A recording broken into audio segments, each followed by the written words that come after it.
The heavy oak doors of the Gilded Steer swung open, not for a senator or a celebrity this time, but for a ghost in a tattered white shirt.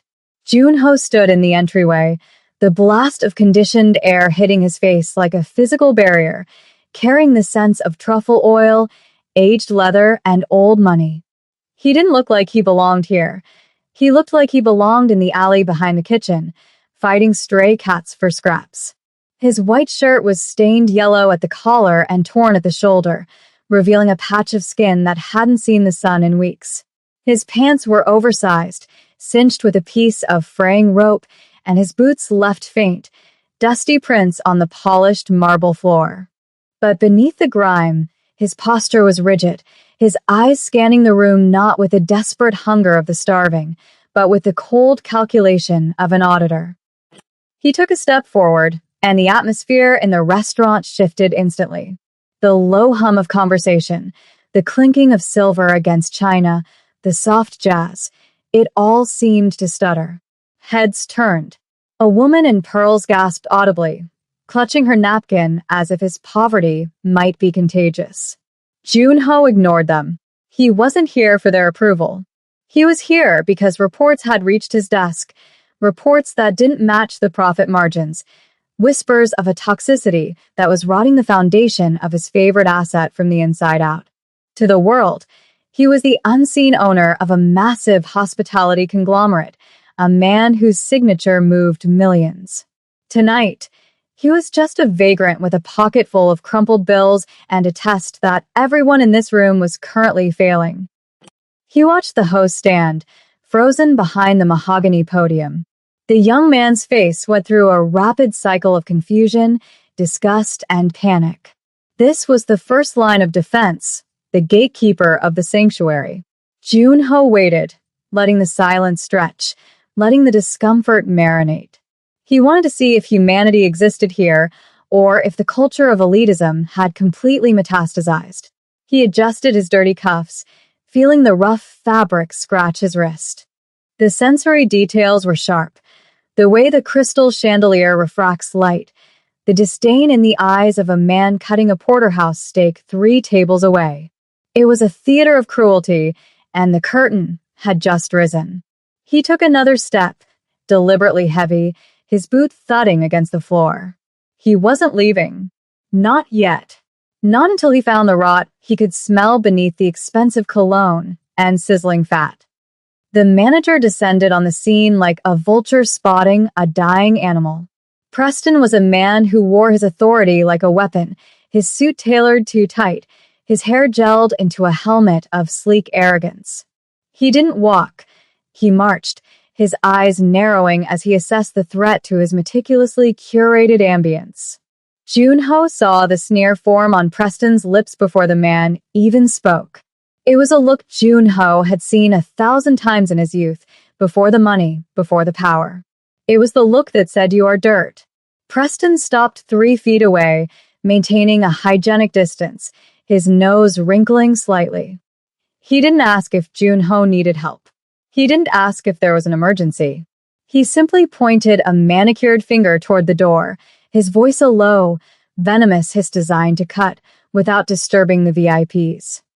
"Get out," Preston said, the words sharp and final. "We don't serve your kind here. The soup kitchen is 5 blocks east. Leave before I call security and have you dragged out." Junho didn't flinch. He let his gaze drift past Preston, scanning the floor staff.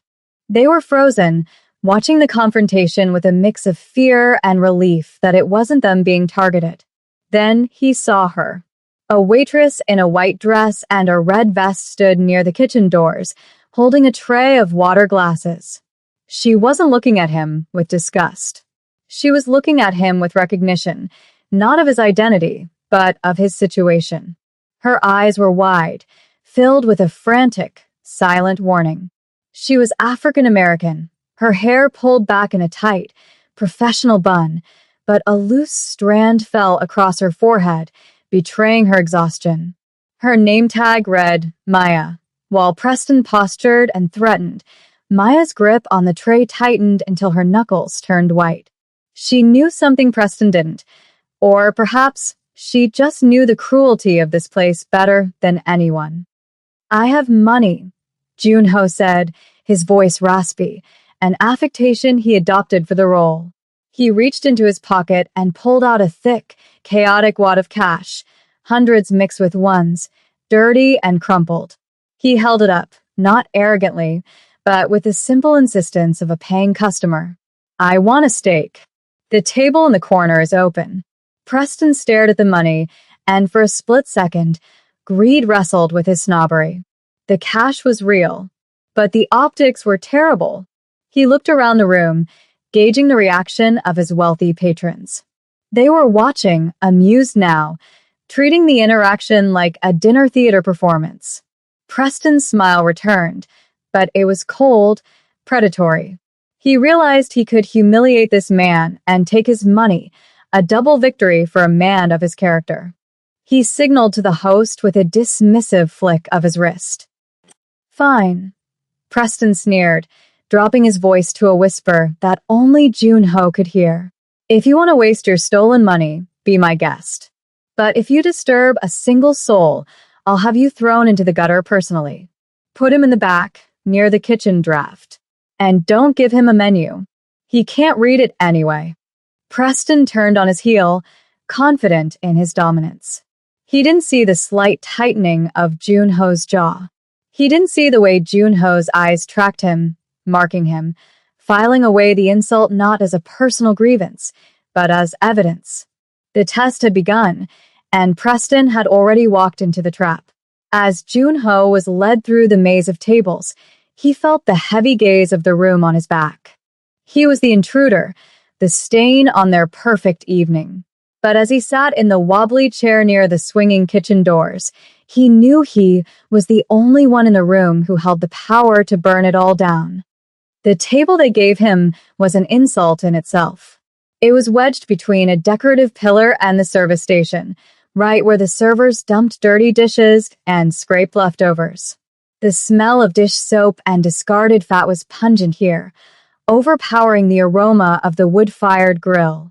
Every time the kitchen door swung open, a blast of hot steam and shouting voices hit Junho in the back of the neck. It was the penalty box, the place where they put people they wanted to leave. Junho sat slowly, testing the chair's stability. It wobbled. Of course it did. He placed his hands on the tablecloth, noticing a faint coffee stain that hadn't been bleached out. This was how they treated the undesirables. Preston stood near the bar, arms crossed, watching Junho with a hawk-like intensity.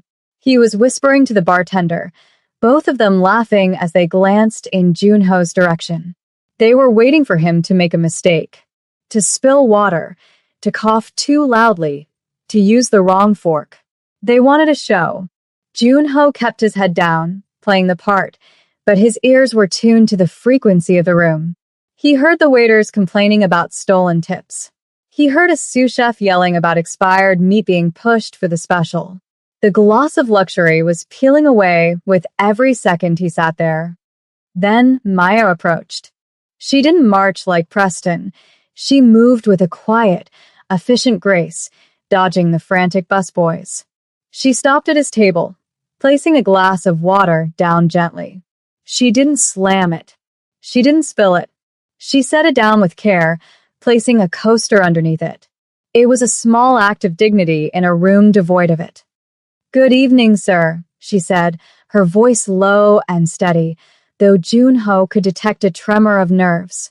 She didn't use the condescending sweetie or han that people often used on the homeless. She called him sir. "My name is Maya. I'll be taking care of you tonight." Junho looked up, meeting her eyes. They were dark and intelligent, framed by fatigue. She was afraid, he realized. She was glancing toward the bar, where Preston was watching. Serving him was a risk. Treating him with respect was a liability. "I want the ribeye," Junho said, pointing at nothing, since they hadn't given him a menu. "The big one. And potatoes." "The tomahawk?" Maya asked, her eyes widening slightly. "Sir, that's. It's a very large portion. And the price is, she hesitated, trying to save him from embarrassment without shaming him. It's $150. I have money, Junho repeated, tapping the pocket of his dirty vest. I know, Maya said quickly, leaning in closer, her voice dropping to a hush. It's not that. It's just the manager, Preston. He's looking for a reason to kick you out. If you can't pay the full bill with tax and tip, he'll call the police. He's done it before. This was the first crack in the facade. A direct confirmation of policy. Junho looked at her, really looked at her. She wasn't just doing her job. She was protecting him. In a system designed to crush the weak, she was acting as a shield. I can pay, Junho said, softening his tone just enough for her to hear. Bring the steak. Medium rare. Please. Maya searched his face for a moment, looking for the madness or the confusion she expected to find. Instead, she found a calm that seemed to unsettle her. She nodded once, a sharp, professional dip of her chin. I'll put the order in right away. Just keep your head down, okay? Please.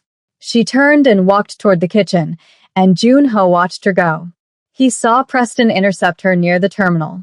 The manager grabbed her arm. Not enough to leave a bruise, but enough to assert control. He leaned into her ear, whispering something that made Maya flinch. She pulled her arm away and tapped the screen rapidly, her shoulders hunched. Junho's hand curled into a fist beneath the table. The list of offenses was growing. The reckoning was coming, but he needed the meal.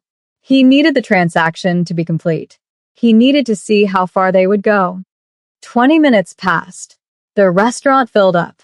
A couple sat at the table next to Junho, looked at him, and immediately requested to be moved. Preston obliged them with a theatrical apology, casting a dark look at Junho as he escorted the couple to a booth by the window. Junho sat alone in his island of isolation, sipping his tap water. He observed the mechanics of the floor. He saw the way the other servers avoided Maya, as if her proximity to the bum made her radioactive. He saw the busboy, a young kid named Marcus, look at him with pity before being snapped at by Preston to clear table 4. The environment was a pressure cooker. Everyone was terrified of Preston. It wasn't just a bad boss, it was a tyranny. Junho had built his company on principles of respect and excellence. To see it twisted into this hierarchy of fear made his blood run cold. He had seen enough to fire Preston 10 times over. But he needed to understand the depth of it. He needed to know if Maya was an outlier or if there were others. Finally, the kitchen door swung open and Maya emerged with a large oval platter. The tomahawk steak sizzled, the bone curving up like a prehistoric weapon. The smell was intoxicating. Rosemary, garlic, charred beef. It was a masterpiece of culinary execution, starkly out of place in front of a man wearing a shirt held together by grime. Maya navigated the room, balancing the heavy plate. As she approached, Preston stepped into her path again. He blocked her way, forcing her to stop abruptly. The steak wobbled. Careful, Preston said, loud enough for the nearby tables to hear. Don't drop it. That steak costs more than your rent. A few diners chuckled. Maya's jaw tightened, but she didn't respond. She stepped around him, her movements stiff. She brought the steak to Junho's table and set it down. It was perfect. A king's meal for a pauper. But Maya didn't step back immediately. She hovered, her body blocking Preston's line of sight for a fraction of a second. Is there anything else, sir? She asked loudly, for the benefit of the room. Then her hand moved. It was a sleight of hand that would have impressed a magician. As she placed the steak knife down, her fingers brushed against his rough palm. A small, folded piece of paper, no larger than a fortune cookie strip, was pressed into his hand. It was done so quickly, so smoothly, that if Junho hadn't been trained to notice details, he would have missed it. She pulled back, her face a mask of neutral service. Enjoy your meal. She walked away quickly, heading straight for the water station as if she needed to busy her hands. Juno sat frozen. The steak sizzled in front of him, the steam rising in lazy curls. He didn't pick up his fork.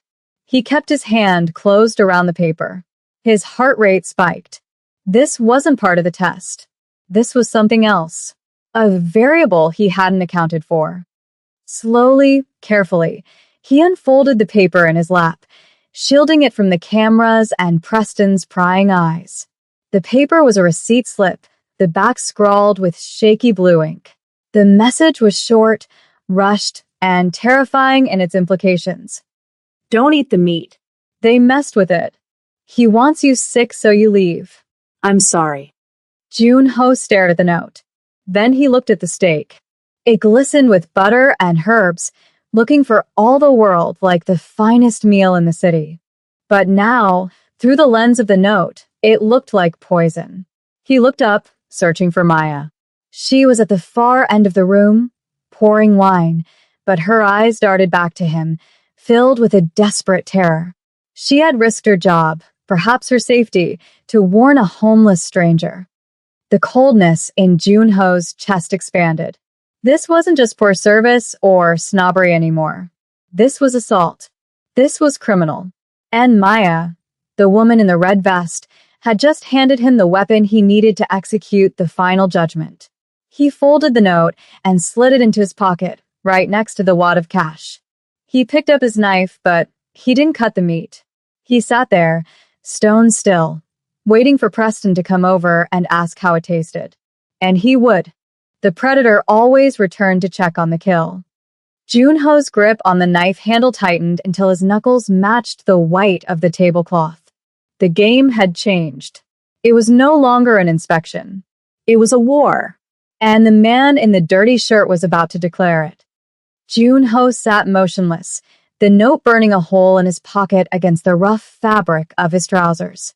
The tomahawk steak sat before him, a beautiful, glistening lie. The smell, which moments ago had been intoxicating, now carried a faint, acrid undertone that his survival instincts, honed in the brutal backstreets of so long before he ascended to the boardroom, recognized instantly. It was the scent of contamination. Whether it was floor cleaner, excessive salt to mask spoilage, or something more bodily and vile, he didn't need a lab test to know the meat had been weaponized. Preston wasn't just refusing service. He was actively assaulting a customer he deemed subhuman. Jun-ho's eyes flicked to the reflection in the darkened window pane to his right. He could see Preston at the service station, his back turned to the dining floor, shoulders shaking slightly in what looked like suppressed laughter. The manager was sharing a joke with a busboy, pointing toward the corner table. They were waiting for the show. They wanted to see the homeless man choke, or vomit, or recoil in confusion, validating their belief that he was nothing more than an animal reacting to stimuli. The rage that uncoiled in Jun-ho's chest was cold and sharp, distinct from the hot, messy anger of a common brawl. This was the icy calculation of a man who owned the building, the land, and the very debt that kept this restaurant's vendors from cutting off supply. But he couldn't strike yet. He had to secure the chain of evidence. If he stood up now, Preston would claim it was a misunderstanding, that the meat was fine, that the homeless man was crazy. Jun-ho picked up his fork and knife, his movements deliberately clumsy. He saw Maya watching from the shadows of the kitchen doorway, her hand pressed over her mouth, her eyes wide with terror. She thought he hadn't read the note. She thought he was about to eat the poison she had tried to save him from. He needed to signal her, but he couldn't break character. Not with the cameras recording and Preston's eyes now swinging back to check the progress of his prank. Jun-ho sliced a piece of the meat. It was cooked perfectly medium rare, a tragic waste of premium beef. He brought the fork to his mouth, pausing just an inch from his lips. He saw Preston lean forward, the predator anticipating the snap of the trap. Instead of eating, Jun-ho lowered the fork and let out a loud, hacking cough, a performance of sickness that fit his disguise perfectly. He grabbed the napkin, a pristine white cloth that felt like silk, and pretended to wipe his mouth, deftly sliding the cut piece of meat into the folds of the fabric. He crumpled the napkin in his hand, hiding the evidence. To the observer, it looked like a vagrant wiping his face. To Junho, it was the acquisition of Exhibit A. He repeated the process, cutting another piece, feigning a bite, and stashing it. He needed Preston to believe the transaction was complete. He needed the manager to believe the victim had been victimized. Only then would the arrogance be absolute. Only then would Preston's guard drop low enough for the final blow. The restaurant hummed around him, oblivious. A man at the next table laughed at a story about a yacht rental, clinking his wine glass.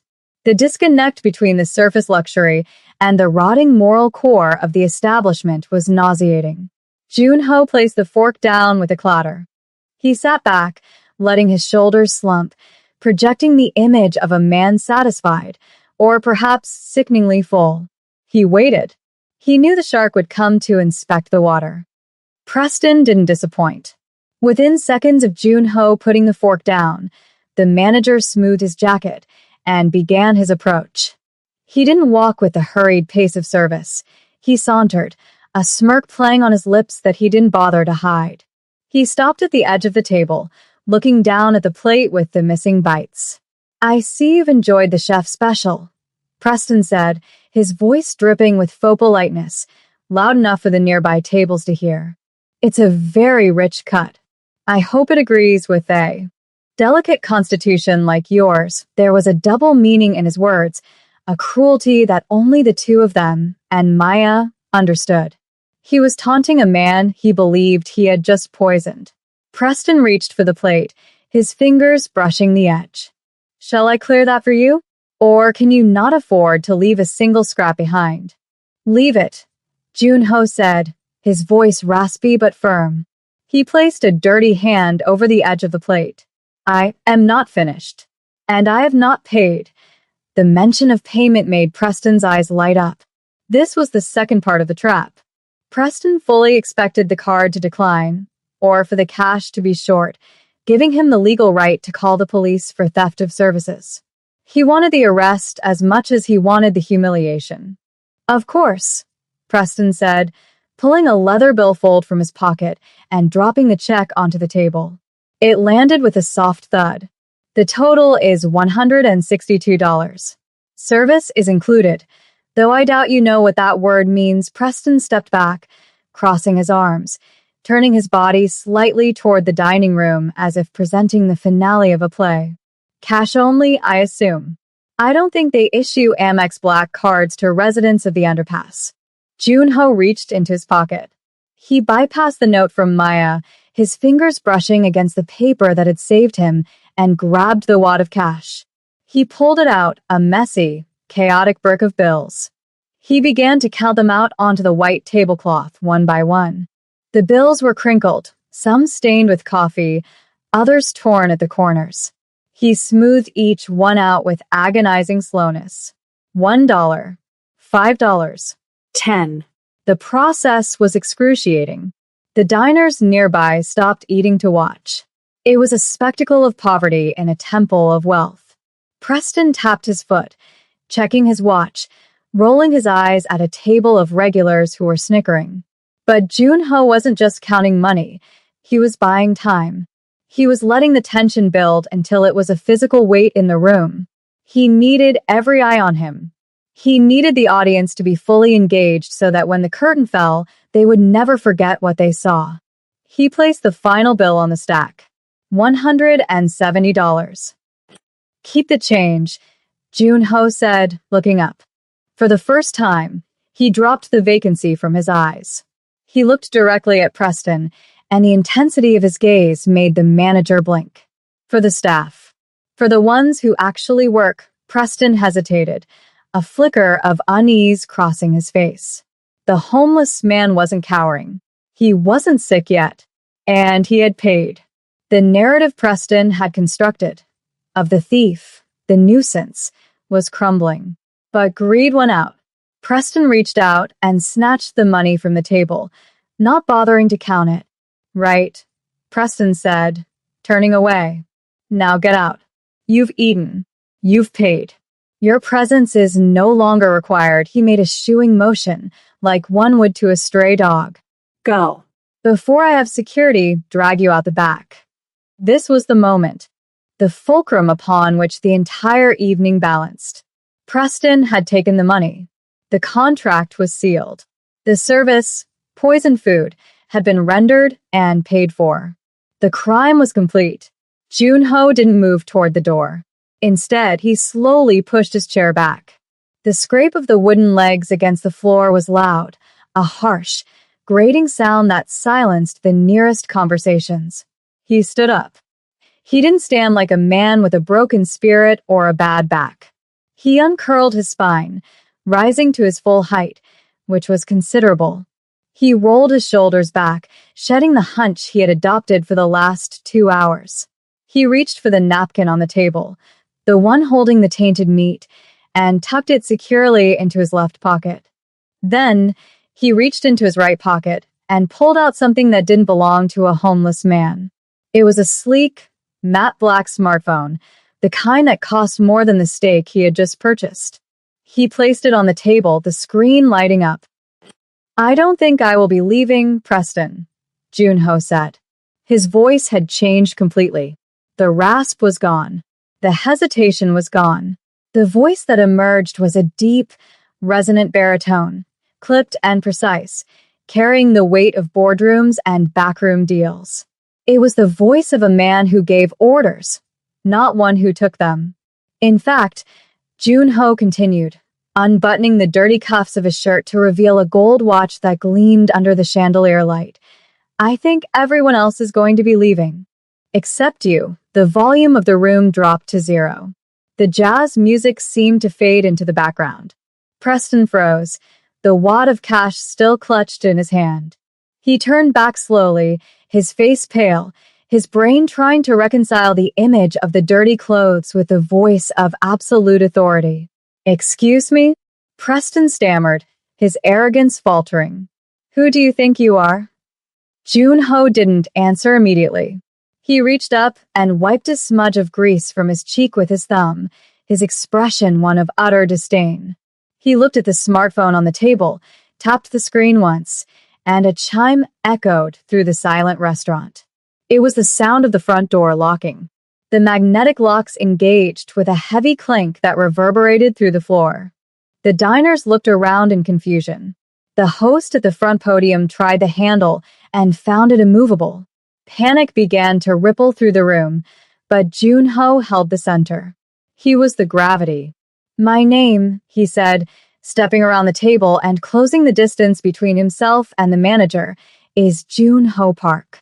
I am the chairman of K Hospitality Group. I own this building. I own this brand. And as of 30 seconds ago, I own the evidence of your crime." The name hit Preston like a physical blow. He staggered back, his heel catching on the carpet. K Hospitality was the parent company, a massive conglomerate known for its ruthless efficiency and its elusive, ghost-like CEO who is rumored to have ties to organizations far darker than the Chamber of Commerce. Preston's mouth opened and closed, fish-like. Mr. Park," he squeaked. "No, that's impossible. You look like..." "I look like the people you despise."